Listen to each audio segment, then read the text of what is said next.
Hallelujah.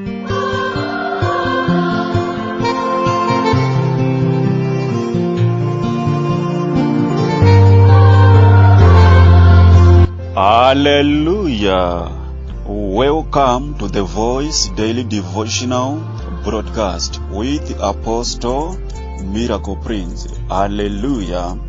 Jesu ndiye chiedza chenyika. Ama mudikani pane nyaya inondifadza nekundiropa fadza chaizo kubva mu buku ya John chapter 9 from verse 1 up to 11. Bhaibheri shoko raMwari rinotaura kuti Jesu nerimwe ramazuva unoti achipfuura achienda kwaiendawo zvake akaona munhu wakanga ari bofu kubva pakuberekwa kwake. Asi vadzidzi vake iye Jesu vaifamba navo vakati vaonawo uyo wakanga ari bofu kubva pakuberekwa kwake, zvikavanetsa kuti mwana uyu kuti aite bofu chii chaizvo chakamboitika paari, kusvika vati regai tibvunze kuna Jesu.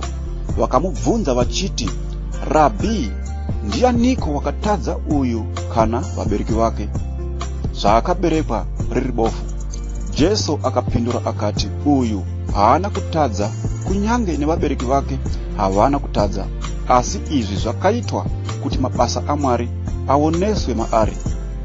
Saka hama mudikani, ndinoziva kuti une zvizhinji zvawakakura uri mukati mazviri, matambudziko achiwanda, zvinhu zvisingafambi zvakanaka mukati muupenyu hwako. Nyika ikasvika pakukunzwira tsitsi kuti sei vana ava mukati memhuri yavo hakuna kana munhu mumwe chete anomboitawo kana chinhu chinoonekwa. Haleluya.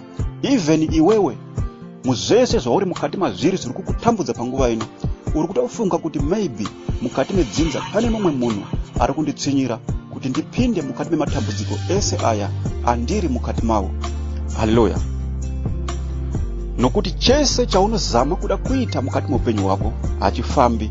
Ukazama kuti uroorwe unodzoka kumurume, ukazama kuti uroore mukadzi anoenda, zvinhu hazvisi kufamba zvakanaka mukati muupenyu hwako. Even business ukariita harifambi, zvinongoparara. Zvese zvaunoronga zvinongoparara. Haleluya. Asi zvese izvi hama mudikani, zvichiitika kudaro mukati muupenyu hwako, usafunga kuti pane zvawakatadza, usafunga kuti even vabereki vako pane zvavakatadza kuti zvese izvi zviitike mukati muupenyu hwako. Haleluya. Zvese izvi zviri kuitika kudaro mukati muupenyu hwako, zviri kuitika kuti mabasa makuru aMwari aoneswe mukati muupenyu hwako, iwewe ugokudza Mwari. Haleluya. Jesu varipo pakubate basa pakukudzikinura kubva muhondo dzese dzowakaipa dzauri mukati madziri. Haleluya. Nokuti Jesu ndiwo chiedza chenyika. Wakati areva izvozvo iye Jesu akati, kana inini ndichiri panyika ndiri chiedza chenyika. Saka hama mudikani, as long uri mukati meshoko, uri muchaedza, as long uchitenda kuti Jesu ndiye mwanakomana waMwari, uri muchaedza. Haleluya. Jesu akapfira mate pasi akakanya dope.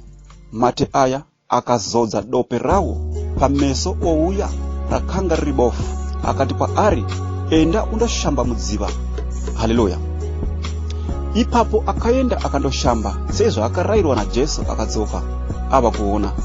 Vakanga vachimuziva nezvake kare kuti ndiye wakanga ari bofu, vakatanga kukatyamara vachimuona ava kuona. Vamwe vakati haaziriye, vamwe vakati ndiye, vamwe vakati kungofananawo haaziriye. Iye akavapindura akati, ndini. Haleluya.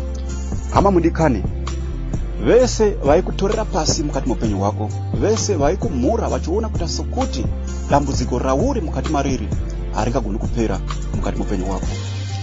Vachati kana vava kukuona iwewe Mwari vakuropafadza, vamwe vacharamba kuti ndiwe, vamwe vachakuramba kuti zvauinazvo hazvisi zvako, asi kuti iwewe uchavashandura uchiti, ndini.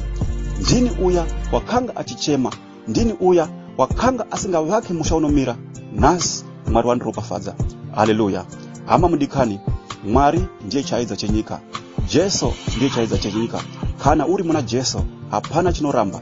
Tarisa uyo akazvarwa riri bofu, paakasangana naJesu zvese zvaimutambudza zvakabva zvapera, nyika ikakahlamara kuti ndiye uya here wakanga riri bofu kubva pakuberekwa kwake.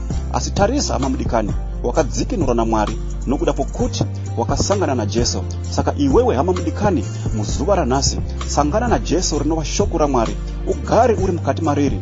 Zvese zvinokutambudza kana kuti zvese zvaunofungira kuti kungava kutsinyirwa mukati muupenyu hwangu, uzive kuti kubva nhasi Mwari wokudenga vachakudzikinura, Mwari wokudenga vachafamba newe, nokuda pokuti kana uchinge uri mukati meshoko raMwari unenge wasangana nemunana wako.